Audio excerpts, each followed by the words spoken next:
Ok, voltando aqui, agora vamos falar do dólar, né? Semaninha meio canseira pro dólar, brigando, tendo baita de uma luta ali se vai ou não vai, em gráfico semanal. E falar de coisas que a gente queria ver, né? Que a gente sim, teria alegria de ver que aconteceu, mesmo sendo tão difícil.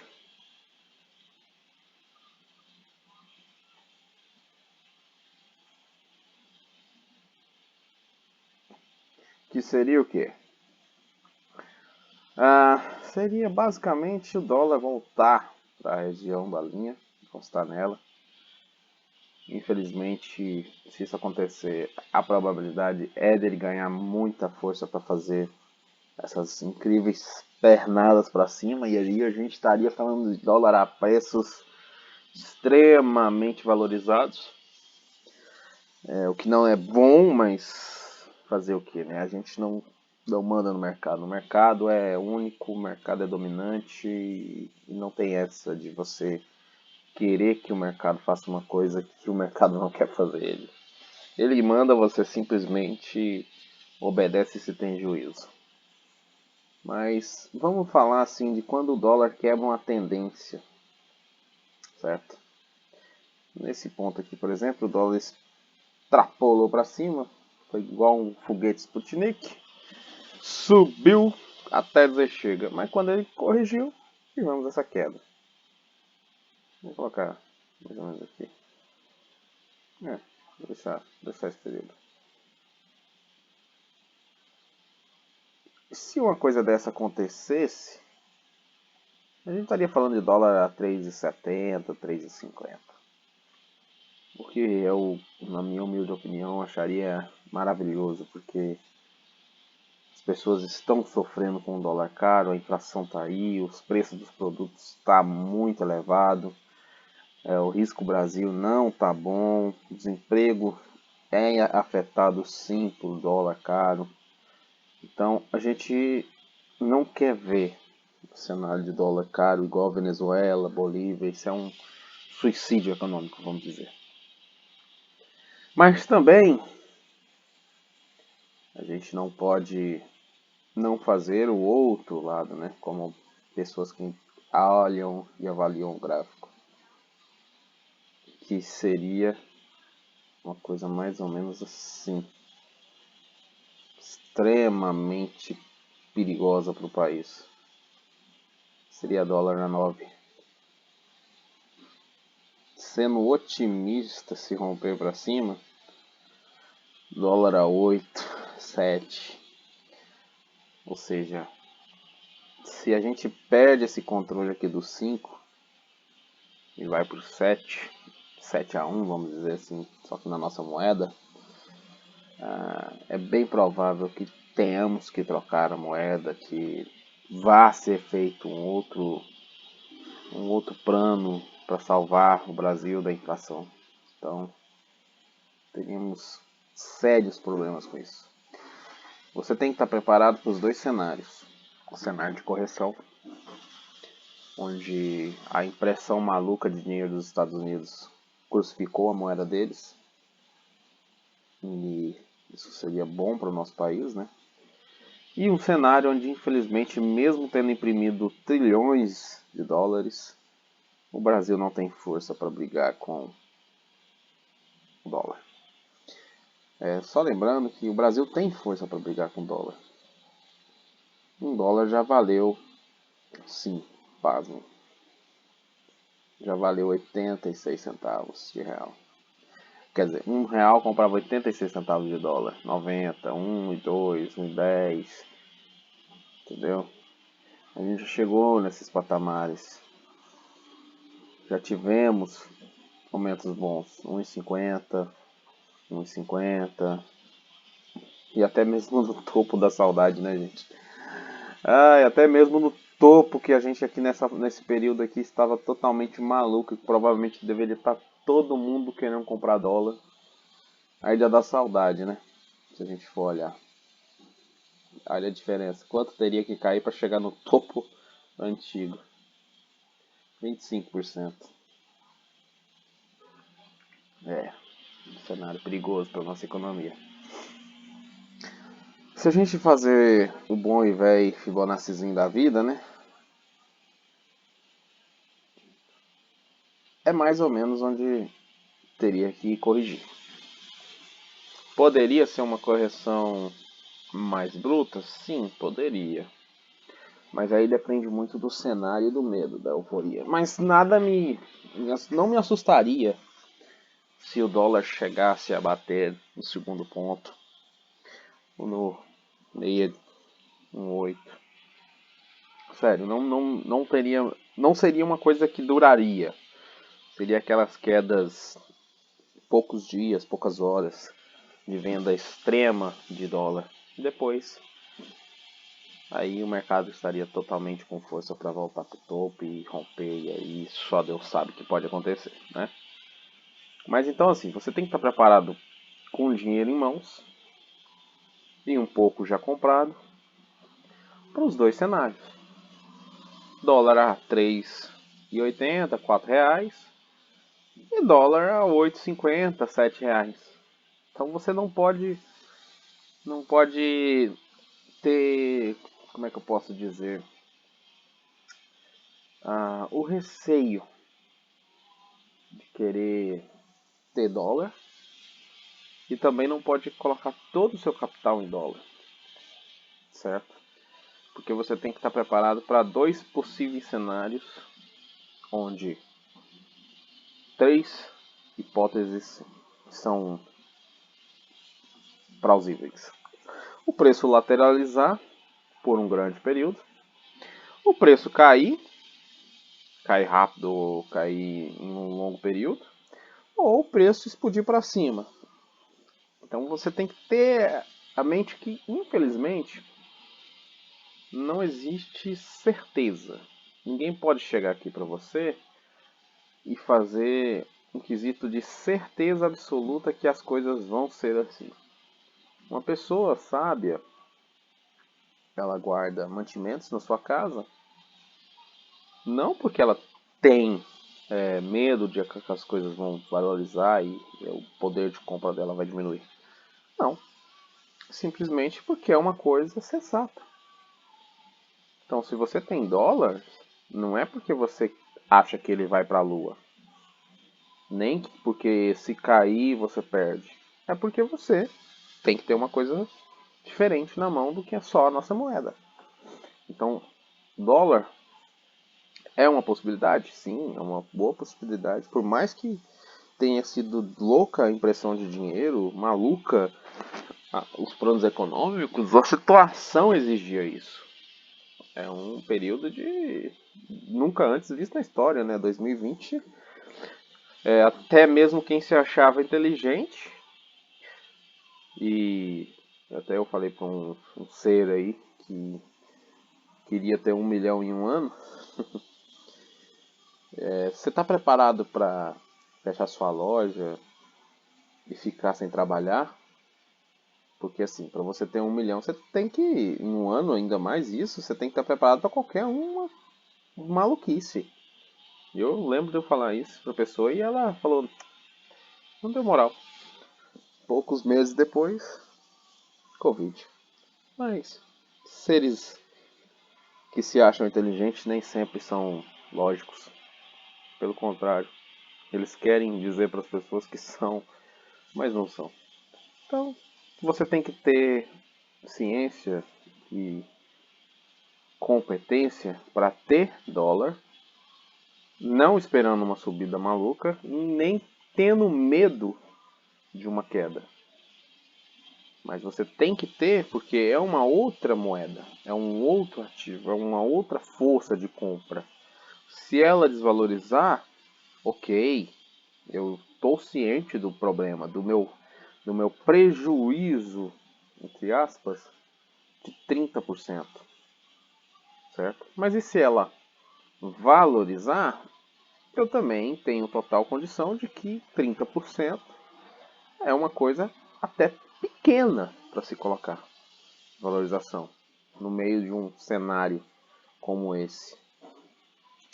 Então, se você quer se preparar para eventuais circunstâncias que estão além do que as pessoas podem prever, os cenários não podem ser descartados. Israel tem um grupo de pessoas e na qual um é responsável por questionar todas as outras. Então, uma pessoa é responsável por dizer que todas as outras estão erradas e tentar provar que elas estão erradas, por mais hipótese louca que seja a teoria apresentada. Sabe por que isso? Porque Israel sabia do Holocausto. Israel sabia das intenções do Hitler. Israel sabia que os judeus iam sofrer.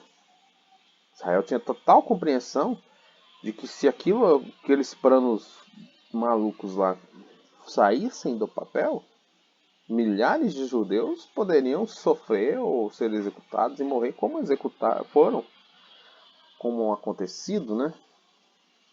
Então, eles aprenderam que não podem mais vacilar. Existe uma regra que eu acho que todo homem tem que ter. Não vacila. Não vacila. Se você vacila, não é porque você confiou em outra pessoa, é porque você quis vacilar. Você sabia dos riscos, você sabia do problema, você sabia da circunstância e ficou esperando que aparecesse um milagre, alguma coisa do céu e não acontece, cara. Não vacila. Você tem que ser responsável por você. Não é esperar que outra pessoa faça a sua vida mudar. É você querer que a sua vida mude. Porque, infelizmente, as pessoas são muito travadas, para não dizer idiotas. Elas acham que tendo um emprego é o suficiente. E, como diz Warren Buffett, se sua fonte de renda é o seu salário, você está a um passo da falência. Né? Então, dólar. Infelizmente, problemas. Não queria que isso aqui subisse de maneira nenhuma. Não gostaria de ganhar dinheiro com isso. Não quero ganhar dinheiro com dólar. Vendo o meu país se destruir. Não tenho nenhum orgulho de falar que eu ganhei dinheiro comprando dólar. Mas também não posso ser omisso em dizer que eu não vou ter um pouco de dólar. Que eu não vou ter uma pequena reserva, já que eu não tenho praticamente nada, né? Trocados, vamos dizer assim, que eu não vou ter isso aqui em dólar. Com o cenário Venezuela, Bolívia, Argentina acontecer no Brasil. E não duvide. As coisas que nós estamos vivendo hoje, se você chegar para os venezuelanos, para os argentinos, eles vão falar que eles viveram há alguns anos atrás. Há alguns anos atrás, um peso chegou a valer. Você precisaria de 10 pesos para ter um dólar. Você já chegou, então quer dizer que você já passou por 5 pesos para um dólar. 4 pesos para um dólar, 6 pesos para um dólar. E, tipo, qual que era a justificativa para você ainda ter pesos, sendo que você está vendo que a situação estava indo para um colapso? Qual que era a justificativa para você ter dinheiro no banco, sendo que você está vendo que o problema estava acontecendo? E as pessoas confiaram. Ah, vão corrigir. Ah, é uma coisa que está a curto prazo, logo logo vai melhorar. Ah, um outro presidente. Ah, o político tal vai resolver.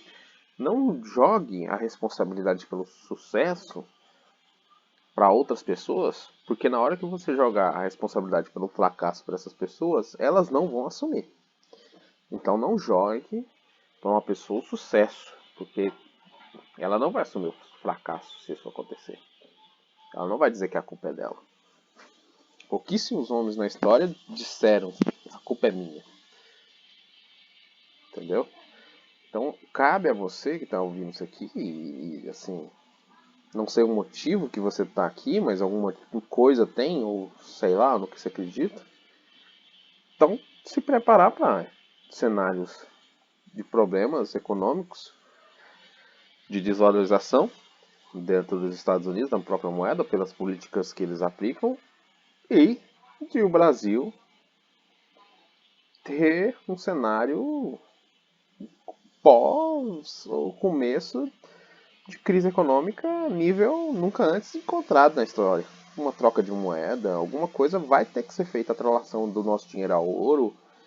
Não tem como. Se você não fazer alguma medida, se o dólar chegar lá em cima, você perde o controle totalmente. Se ele chega em R$ 7, um dólar, acabou. Você não consegue mais controlar esse monstro.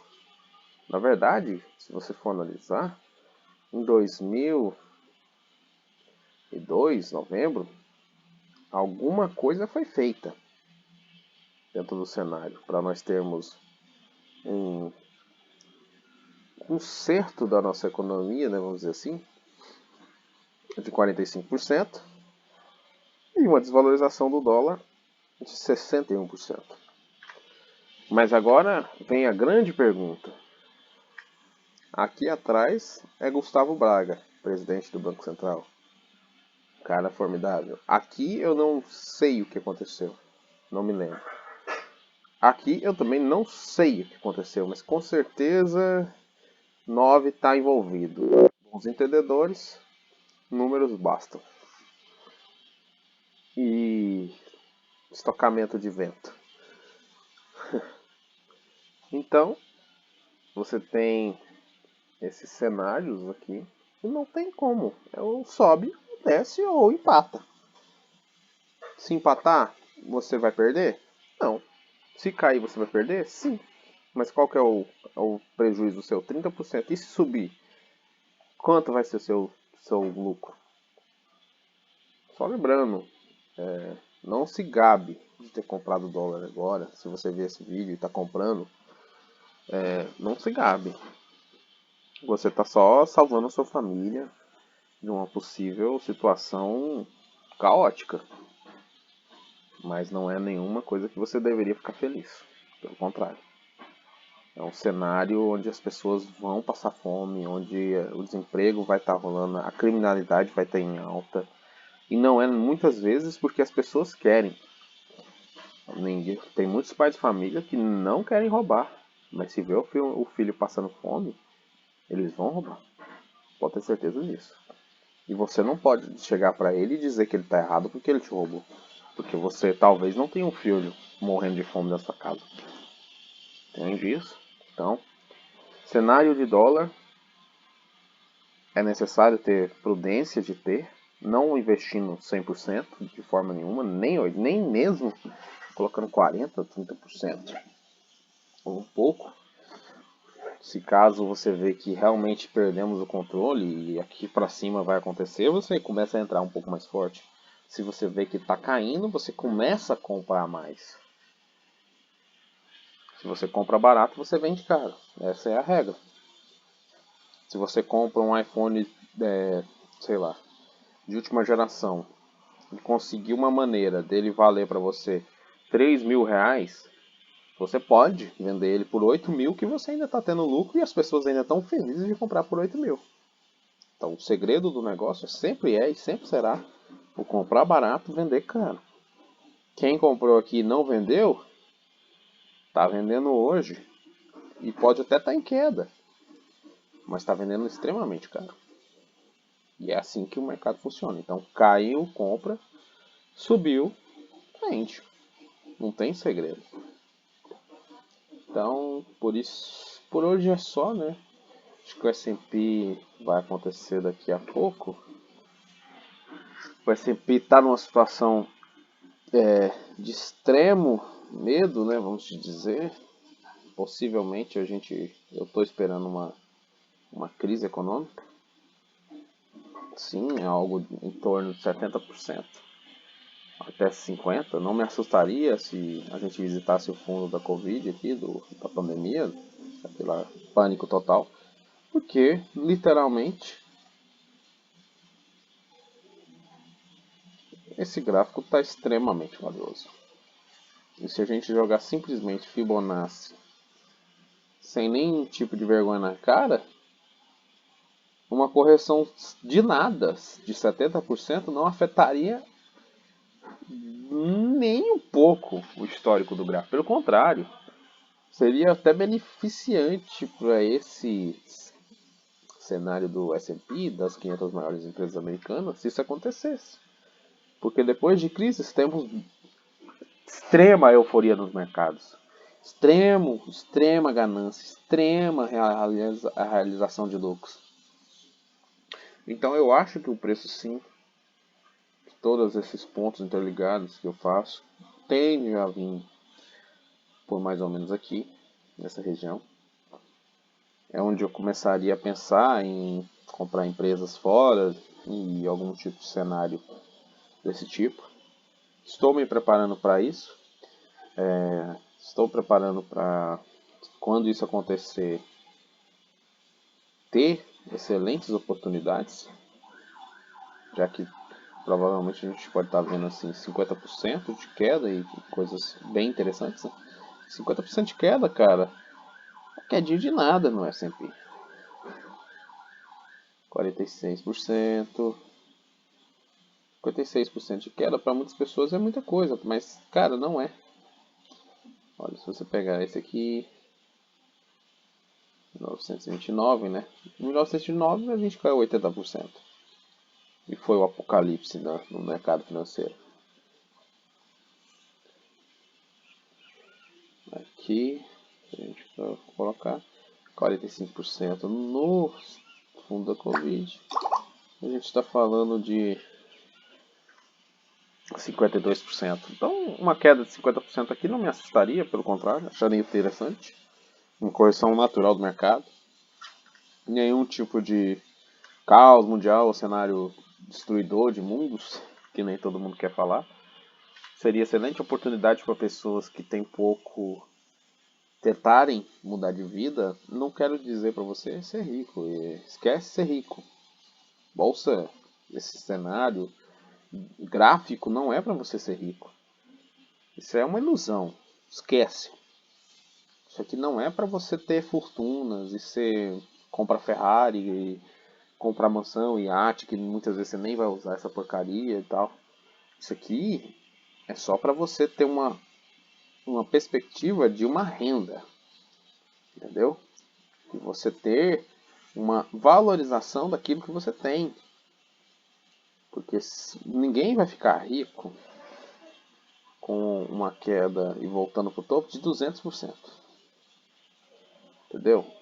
Porque para você colocar aqui um valor que vai te dar 1 milhão, é uma quantia que a maioria das pessoas não possui. E se você colocar essa quantia aqui dentro, cara, você já é rico. Entendeu? Você já é uma pessoa que está bem sucedida. Lógico, você pode ter uma valorização do seu dinheiro de 200%. Ok?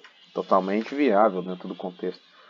Mas o que ferra com tudo? O mal do século chama-se alavancagem. Pessoas alavancam o dinheiro. Então, se você tem aqui uma quedinha simples e volta para o topo, 90%, e a pessoa é gananciosa, tem bancos que alavancam em 120 vezes, 200 vezes. Cara, isso, isso é maluquice. Porque quando você entrar, vamos colocar aqui. Você entrou aqui, certo? Então, desse ponto para cima, você já está com em 10 vezes. Com 13 pontos nessa pequena movimentação dentro de um gráfico desse, você já teria 130% de ganho. Só que o inverso também acontece.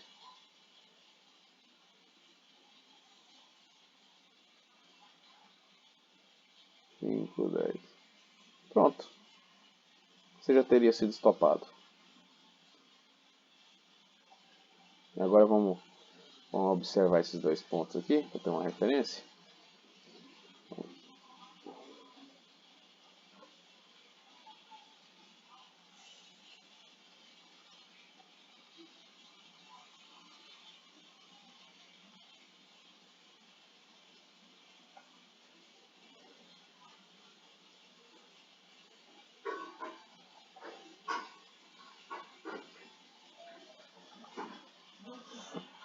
Não, o Trade View não tá indo. Ver se eu pego isso aqui e trago pra cá. E eu faço o mesmo cenário aqui.